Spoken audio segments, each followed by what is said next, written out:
El mundo se detuvo en una sala blanca, con olor a desinfectante y a miedo. Las palabras del médico eran amables, profesionales, pero cada una de ellas era un martillo golpeando los cimientos de la vida que había construido con tanto esmero. Una condición renal rara, hereditaria, dijo, y yo asentí, fingiendo una calma que no sentía, mientras mi mano buscaba instintivamente la de Mateo. Pero la siguiente frase fue la que me rompió por dentro, la que abrió una grieta en el suelo bajo mis pies.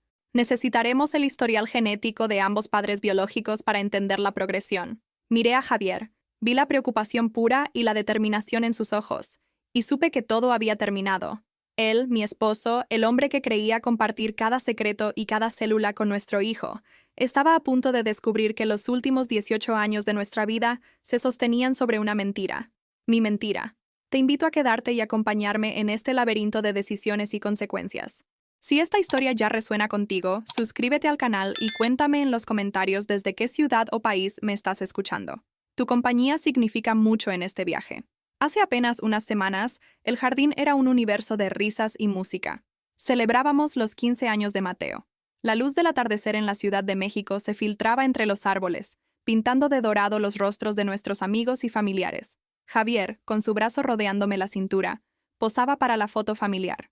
Su sonrisa era genuina, desbordante de un orgullo que lo definía por completo. Mateo, a nuestro lado, con esa mezcla de torpeza adolescente y la mirada noble de su padre, o del hombre que siempre creyó ser su padre, sonreía también. Yo sonreí para la cámara, una máscara perfectamente esculpida a lo largo de 15 años de práctica.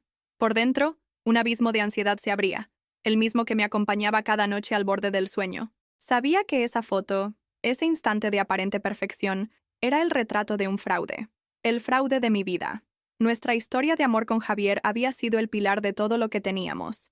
Nos conocimos en la universidad, dos jóvenes con más sueños que certezas, y construimos un imperio a nuestra medida, una casa que yo misma diseñé, su exitosa carrera como ingeniero, mi estudio de arquitectura. Éramos el ejemplo a seguir, la pareja que había superado las pruebas del tiempo y se mantenía sólida, enamorada. O eso parecía. Para todos, éramos el reflejo del éxito, un matrimonio de 18 años forjado en la confianza y el respeto mutuo. Pero yo vivía con un miedo paralizante, la sensación constante de ser una impostora en mi propio hogar. Amaba a Javier con una profundidad que me dolía, y amaba a Mateo con cada fibra de mi ser. Y era precisamente ese amor el que me había empujado a construir una fortaleza alrededor de mi secreto, sin darme cuenta de que también había construido una prisión. El conflicto, que siempre había sido una sombra abstracta en mi mente, se materializó en esa consulta médica. La ciencia, con su fría e innegable lógica, se había convertido en la fuerza que amenazaba con derrumbarlo todo. Javier, un hombre de acción y soluciones, reaccionó como esperaba, con una dedicación absoluta. Apenas llegamos a casa, ya estaba al teléfono, llamando a tíos lejanos, a primos que apenas recordaba, buscando en las ramas de su árbol genealógico cualquier pista que pudiera ayudar a nuestro hijo. Cada llamada era una puñalada en mi conciencia. Lo veía moverse por la casa, concentrado, anotando nombres y fechas, completamente ajeno al hecho de que su esfuerzo era inútil. Estaba buscando respuestas en el lugar equivocado, porque la única respuesta que importaba estaba encerrada en mi silencio. Un silencio que ahora se sentía más pesado y violento que cualquier grito. El diagnóstico de Mateo no fue el inicio de nuestro problema. Fue simplemente la luz que iluminó la ruina que ya existía, oculta bajo las alfombras de nuestra casa perfecta. La vida que conocíamos había terminado en el momento en que el médico pronunció la palabra hereditario. Lo que venía ahora no era una lucha contra una enfermedad, sino contra la verdad. Una verdad que tenía el poder de sanar a uno y de aniquilar al otro. Y yo estaba en el medio, la única culpable, la arquitecta de una felicidad falsa que estaba a punto de colapsar sobre nuestras cabezas. El silencio en la casa ya no era de paz, sino de expectación. Un silencio pesado, cargado de preguntas no formuladas y de una mentira que se ahogaba en su propio peso, esperando el momento exacto para explotar y arrasar con todo a su paso. Los días que siguieron a esa consulta se convirtieron en una lenta tortura. Cada conversación era un campo minado. Cada pregunta sobre la salud de Mateo, una amenaza directa a mi secreto. Javier, en su incansable búsqueda de respuestas, me interrogaba sobre mi propia familia, sobre enfermedades olvidadas, sobre parientes que yo apenas recordaba. Y yo mentía. Mentía con una facilidad que me aterraba, tejiendo una red de excusas sobre archivos perdidos, sobre una abuela hermética, sobre una historia familiar borrada por el tiempo. Cada mentira era una palada de tierra sobre el ataúd de nuestro matrimonio, y yo sentía el peso físico de cada una de ellas en mi pecho. El hogar, que alguna vez fue mi refugio, el espacio que yo misma había diseñado para albergar nuestra felicidad, se transformó en el escenario de mi crimen, un lugar frío y lleno de ecos donde mi propia voz sonaba extraña, falsa. La tensión se podía cortar con un cuchillo. Javier, frustrado por la falta de información, comenzó a observar mi comportamiento con una nueva intensidad. Mi evasión, que al principio atribuía al estrés por la enfermedad de Mateo, empezó a parecerle sospechosa, casi una obstrucción deliberada. No lo decía con palabras, pero lo veía en su mirada, en la forma en que fruncía el ceño cuando yo cambiaba de tema, en el silencio que dejaba suspendido en el aire después de una de mis respuestas vagas. Lo peor era que su frustración nacía del amor más puro, de su desesperación por proteger a nuestro hijo. Y mi silencio, mi muralla de mentiras, se interponía en su camino. Él luchaba por Mateo, y yo, en mi intento cobarde de preservar una mentira, parecía estar luchando contra él. Esta ironía era la más cruel de todas las torturas. Empecé a desmoronarme en silencio, en los pocos momentos en que estaba sola. La arquitecta metódica y controlada dio paso a una mujer al borde del colapso. En la quietud de la noche, la memoria de aquella decisión, tomada 15 años atrás, regresaba con una claridad brutal. Recordaba la soledad de nuestra breve separación, ese vacío que sentí cuando pensé que había perdido a Javier para siempre. Recordaba el miedo, un miedo tan profundo y visceral que me empujó a los brazos de un consuelo pasajero, una noche sin nombres y sin futuro. No fue un acto de amor, ni siquiera de deseo. Fue un acto de desesperación, un intento torpe de llenar un vacío que solo Javier podía ocupar. Y de esa noche de soledad nació la semilla de mi engaño. Cuando descubrí que estaba embarazada, el pánico se mezcló con una extraña y retorcida esperanza. Era una oportunidad, una forma de traer a Javier de vuelta, de reconstruir lo que habíamos roto. La idea de confesar la verdad me pareció un suicidio emocional. Estaba convencida de que lo perdería todo, así que tomé la decisión. Enterré esa noche en lo más profundo de mi memoria y le presenté a Javier la noticia como un milagro, como la prueba de que nuestro amor era más fuerte que cualquier crisis. Y él me creyó.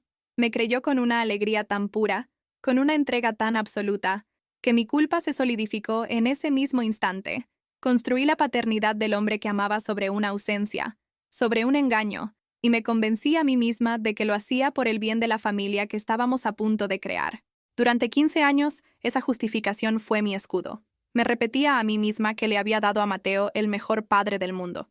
Me decía que el amor que sentíamos, los lazos que habíamos construido, eran más reales que cualquier prueba de ADN. Nuestra familia era real, las risas eran reales, el amor era real. Pero ahora, con la salud de Mateo en juego, esas justificaciones se desmoronaban como castillos de arena. La mentira ya no era un fundamento oculto, sino un veneno que había contaminado todo lo que tocaba. No solo le había negado a Javier la verdad sobre su vida, sino que le había negado a mi hijo una parte fundamental de su identidad, una parte que ahora, irónicamente, necesitaba para sobrevivir. La guardiana de la felicidad se había convertido en la carcelera de la verdad. Una noche, incapaz de dormir, me quedé observando a Javier mientras descansaba. Su rostro, habitualmente sereno, estaba marcado por la preocupación. Incluso en sueños, parecía estar buscando una solución. Le acaricié el pelo, un gesto que había repetido miles de veces, pero que ahora se sentía profano, como si no tuviera derecho a tocarlo. Lo amaba tanto que dolía, un amor entrelazado con una culpa tan pesada que me costaba respirar. ¿Cómo podía el mismo corazón albergar un amor tan inmenso y una traición tan profunda? En el silencio de la habitación, rodeada de las pruebas de nuestra vida juntos, me di cuenta de que al intentar proteger mi felicidad, había sentenciado a la persona que más amaba a vivir una mentira, y esa era una carga que ya no podía soportar. El golpe más duro vino de la persona a la que intentábamos proteger. Estábamos cenando, los tres juntos, en un silencio denso, roto solo por el sonido de los cubiertos. Mateo nos miró, primero a mí, luego a Javier, con esa honestidad brutal que solo tienen los adolescentes. «Mamá», dijo, con la voz tranquila, «¿por qué tú y papá ya no se ríen?» La pregunta, tan simple y tan directa, me atravesó como una lanza. Javier dejó de comer y yo sentí que todo el aire se escapaba de mis pulmones. Forcé una sonrisa. Balbuceé algo sobre estar cansados y preocupados. Pero Mateo sabía, como saben los hijos, que algo más profundo estaba roto. Esa noche lloré en la ducha, con el agua corriendo para ahogar mis sollozos, no por la mentira, sino por el daño visible que le estábamos haciendo a nuestro hijo. Javier comenzó a distanciarse de una manera diferente. Ya no era frustración, era una resignación triste. Una tarde me encontró en el estudio, y con una voz extrañamente suave me dijo: «Sofía, siento que me estás ocultando algo. Lo que sea, podemos enfrentarlo juntos. Es por Mateo. Solo necesito que confíes en mí». Sus palabras, una oferta de unión, fueron la peor de las condenas, pero mi cobardía me paralizó. Simplemente negué con la cabeza, incapaz de mirarlo a los ojos, y sentí cómo se rompía el último hilo de confianza que nos unía. Mi silencio, mi incapacidad para hablar, lo empujó a buscar soluciones por su cuenta. Unos días después, me comunicó su decisión con una calma que me heló la sangre. Se haría un mapeo genético completo. Lo dijo como el acto de amor de un padre, sin saber que acababa de firmar la sentencia de muerte de nuestro mundo. Los días que siguieron fueron una agonía. Vivía en un estado de alerta constante, sobresaltándome con cada notificación de su correo electrónico, con cada llamada telefónica. El tiempo se estiró. Cada minuto pesaba como una hora.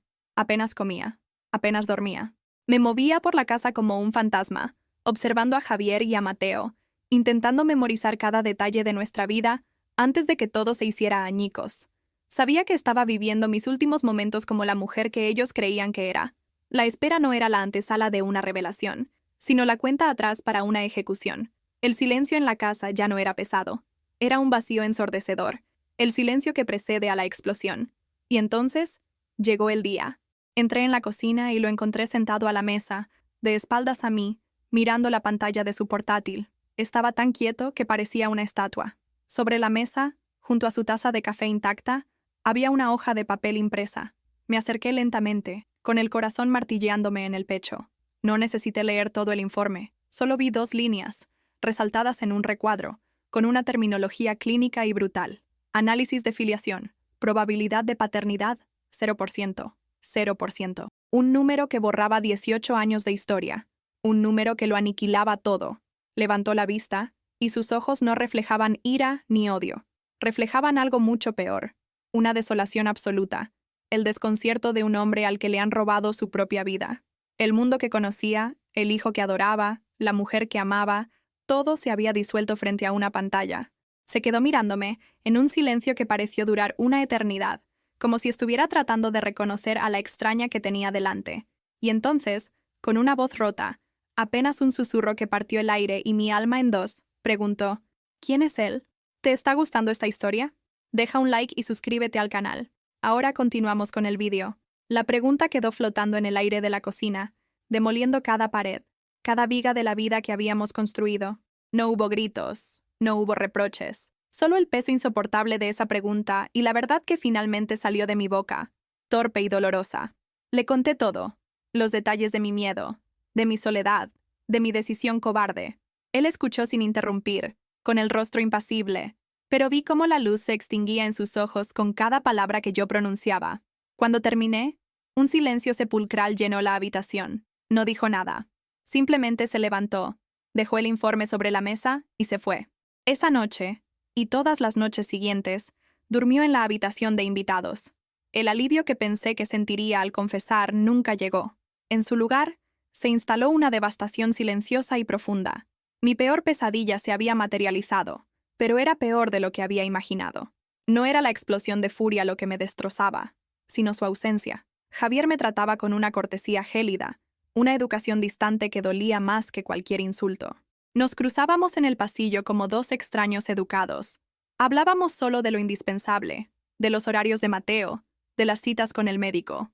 La casa, que antes rebosaba de vida, se convirtió en un mausoleo de nuestro amor, y yo era un fantasma que vagaba por sus ruinas, atormentada por el eco de las risas que ya no existían. Mi crisis ya no era sobre la mentira que conté, sino sobre la persona en la que me había convertido. Al intentar proteger a mi familia de una herida, la había infectado con un veneno lento y letal. Le había robado a Javier la verdad de su propia historia, el derecho a tomar sus propias decisiones, y le había negado a Mateo la totalidad de su ser. Me miraba al espejo y no reconocía a la mujer que veía.